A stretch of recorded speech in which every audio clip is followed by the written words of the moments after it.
Além de conhecer o potencial elétrico, a gente também precisa conhecer a energia potencial elétrica. A gente já estudou um pouco o que é energia potencial. A gente já viu que energia potencial é uma energia que ela é guardada, ela é armazenada.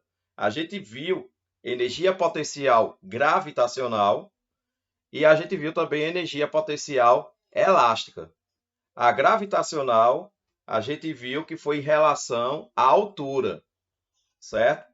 Agora, a energia potencial elástica, a gente viu que é em relação a uma mola.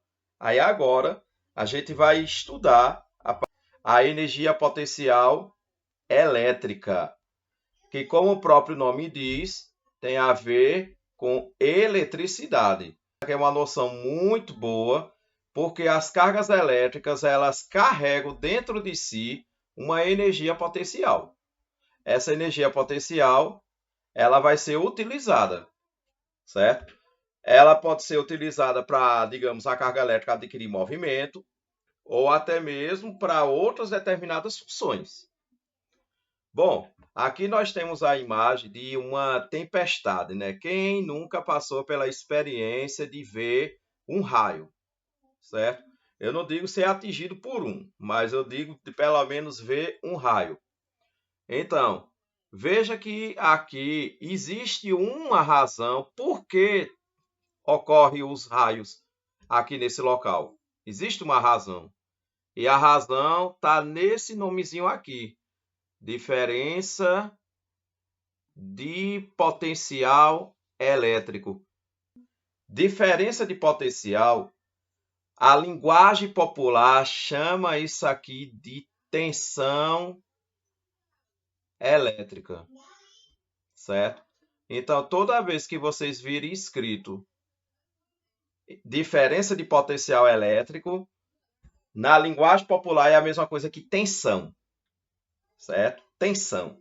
É como que se fosse uma espécie de razão para poder ter a eletricidade. Semelhante à água. Por exemplo, o que é que faz a água passar pela encanação? É pressão. Se não houver pressão, a água vai ficar dentro do cano. Mas tem que ter pressão que faz ela sair do lugar. Na eletricidade, o que é que faz a eletricidade, digamos, a corrente ficar dentro de um fio? Olha, para ter o fio não é obrigatório, digamos assim, só ter elétrons. Não, ele tem que ter algo que faz esses elétrons andar, faz esses elétrons fluir. Esse algo é chamado na linguagem popular de tensão, certo? É o tirar da zona de conforto, como se diz. Então, nesse caso aqui, é como se houvesse uma tensão entre nuvem e região aonde está essa questão dos elétrons, incluindo até mesmo o ar ao redor, próximo às nuvens e o solo. Ok? Pronto, vamos aqui. Energia potencial gravitacional, a gente já falou.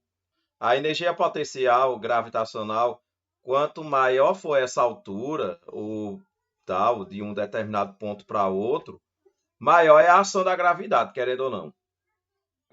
Então, querendo ou não, a energia potencial gravitacional ela tem a ver com gravidade, e o que favorece muito a gravidade é a altura. Aqui a gente tem até um exemplo de uma hidrelétrica, que aqui a água está paradinha, mas veja, ela está num lugar alto.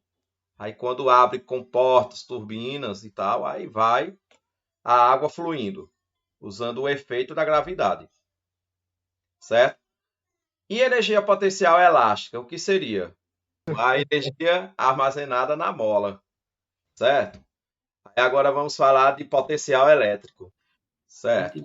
A carga Q, na verdade, aqui é carga Q. Essa carga de prova, ela vai adquirir energia cinética, ou seja, ela vai adquirir movimento, certo? A carga de prova ela é abandonada, no caso, para a possibilidade de um campo elétrico, e ela vai adquirir uma energia na qual ela vai movimentar, ela vai sair do lugar dela. Então, a energia potencial elétrica é uma energia que também ela é guardada, armazenada no elétron, no caso de uma carga, certo? Então a carga Q, quando ela é abandonada, a gente consegue saber sobre o campo elétrico, certo? Mas a gente também consegue saber um outro elemento muito forte, que é a energia potencial elétrica. Outra coisa, é uma grandeza escalar. Ó, o campo elétrico e força elétrica, elas são grandezas vetoriais, certo? Então, força elétrica, campo elétrico tem 3 elementos, que é módulo, direção e sentido. Já o potencial elétrico, ele não tem módulo, assim, tem somente um módulo, mas não é obrigatório que seja positivo. Pode ser que aconteça de ser negativo, é comum, mas na maioria dos casos é positivo. Então, potencial elétrico a gente representa pela letra V de um ponto do espaço, é a quantidade de energia potencial elétrica por unidade de carga de prova, certo? Colocada nesse ponto. Como é que a gente calcula o potencial elétrico? A gente calcula o potencial elétrico por meio de uma fórmula, na qual essa fórmula, alguns até usam o artifício da regra de 3. A fórmula aqui, V é igual a energia potencial dividido pela carga, certo? Esse V, o que significa esse V? Esse V significa potencial elétrico. Ele é medido em joule por coulomb, certo? Porque ó, a energia é medido em joule. J, de joule. Já a carga, ela é medida em coulomb. Porém, para homenagear esse cara aqui, Alessandro Volta, vê, a gente vê o nome Volta, mas é o nome dele mesmo, certo? Para homenagear esse cara, Alessandro Volta homenageou Joule por Coulomb com a sigla V, V de volt. Então, gente, potencial elétrico é medido em volts. Volts é a mesma coisa que Joule por Coulomb, certo? Esse é POT, é energia potencial elétrica, que é medida em Joule, e esse Q, carga de prova, é medida em Coulomb. Primeiro detalhe, cargas negativas vai criar potenciais negativos. Cargas positivas vão criar potenciais positivos. Gente, vamos aplicar aqui o que é que diz a questão, né? Vamos ver. Uma carga elétrica Q, tá aqui a carga, 4 micro. A gente tem que converter isso aqui em uma potência de 10. Menos 6, isso. Certo, é colocado em um ponto P de um campo elétrico cujo potencial, ó, 500 volts, potencial, no caso aqui é V, cujo potencial elétrico é de 500 volts. Determinar a energia potencial elétrica, certo, adquirida pela carga. Vamos colocar os dados. A carga, V, energia potencial elétrica. Qual é a fórmula? V é igual a energia potencial elétrica dividido pela carga.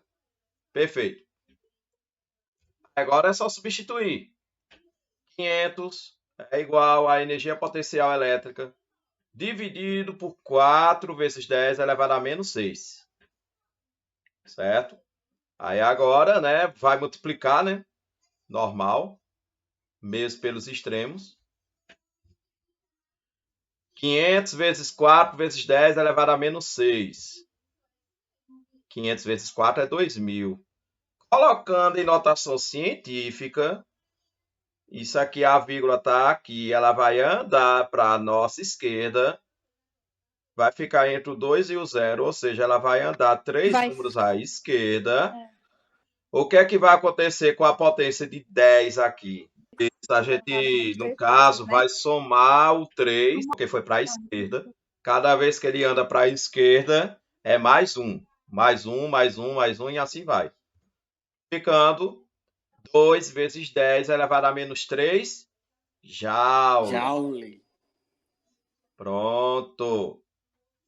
Bom, vamos ver outro. Numa região em que haja um campo elétrico, então, quando abandona a carga de prova Q no ponto P, ela será atraída ou repelida. Isso aí é uma coisa que pode acontecer, certo?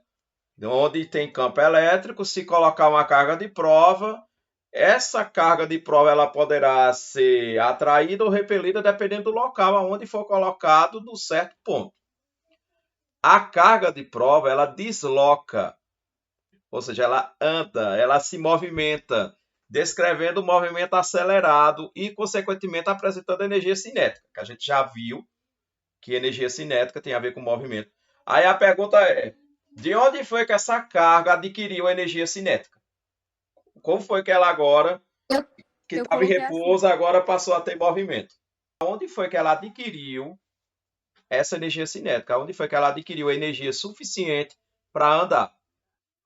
Bom, é no campo elétrico onde ocorre o movimento, onde ocorre a ação. E é no campo elétrico que ela passou realmente a adquirir energia cinética. Agora, essa energia veio de onde? É proveniente de quê?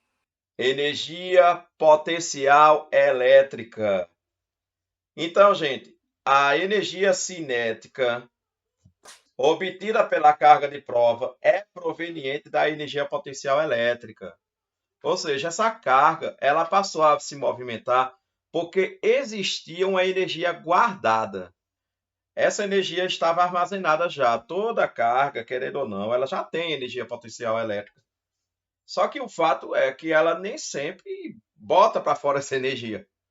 Ela precisa de ter um ambiente adequado para isso. Ok? Pronto. Vamos ver como é que seria. Aqui, quando há energia potencial elétrica no campo elétrico, é como que se a carga de prova tivesse se alimentado do potencial. Esse potencial, ele existe no campo elétrico. Observação. Para a carga de prova que adquirir energia, é necessário que a coloque num local que tenha potencial elétrico, certo? Esse local seria aonde? Onde seria esse local que tem potencial elétrico? Certo? Onde seria, veja, a carga de prova que para adquirir energia é necessário que a coloque num local que tenha potencial elétrico. Que local é este que tem potencial elétrico? O local é o campo elétrico. Quando a carga de prova que é colocada numa distância que não tem energia potencial elétrica, dizemos que a distância, de acordo com o referencial, está no infinito. Aí, ou seja, quando a carga ela é jogada num local bem longe, ou seja, essa energia potencial elétrica ela é igual a zero. Olha só esse daqui. Que símbolo é este? O trabalho a gente representa por essa letra grega ou a letra W. E o nome dessa letra grega se chama tal. Trabalho da força elétrica. A gente já viu o trabalho de uma força constante, que é trabalho é igual a força vezes deslocamento vezes o cosseno do ângulo. Pronto. Isso é trabalho de uma força constante. Trabalho de uma força variável vai depender do gráfico, ou seja, trabalho é igual à área do gráfico, certo? A gente viu. A área do gráfico. Se o gráfico for quadrado, área do quadrado. Se for retângulo, área do retângulo e assim vai. Trapézio, área do trapézio. Isso aqui é de uma força variável. A gente viu o trabalho da força peso, que é mais ou menos massa, gravidade e altura. a gente viu também o trabalho da força elástica, que é K vezes X ao quadrado sobre 2. Agora, a gente vai estudar trabalho da força elétrica. Gente, isso aqui, VA menos VB, isso aqui é potencial. Potencial de um com potencial do outro, certo? Pronto. Isso aqui significa diferença, certo? Diferença. Muito bem. Diferença de potencial. Pronto, vamos ver aqui. O trabalho tem a ver com gasto de energia, quando uma força exerce um deslocamento. Há forças em que o trabalho exercido independe da trajetória, como é o caso com a força-peso e também com a força elétrica. Elas são conservativas, certo? Elas conseguem manter, mesmo que a trajetória seja distinta, e elas também podem até voltar para a origem, lá na frente.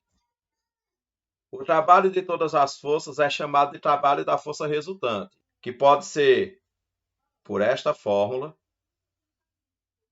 tem relação com a variação da energia cinética, ΔC, certo? Ou seja, o trabalho da força resultante é igual a ΔEC. ΔEC, que significa ΔEC? Delta tem a ver com variação. Ou seja, eu vou pegar o final menos inicial, que a gente representa com um zerinho, o inicial, certo? Final menos inicial.